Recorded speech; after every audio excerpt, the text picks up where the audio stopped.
Hi guys, good morning once again. No? So ngayon guys, papakita ko sa inyo ang aking DIY na kulungan sa ating inahin. So ito lang. Wala nang ka-etchos-etchos.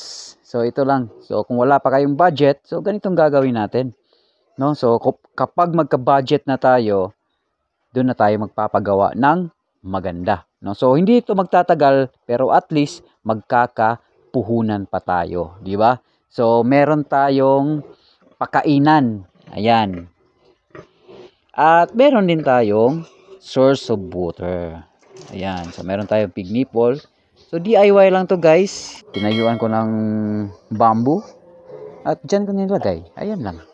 So wala pang 1,000 ang gastos ko dito. So pwede nyo itong gayahin sa mga katulad kong nagsisimula, katulad kong wala pang budget. So ganito lang. At least komportable yung inahin natin, di ba? So yun lang guys. Bye-bye.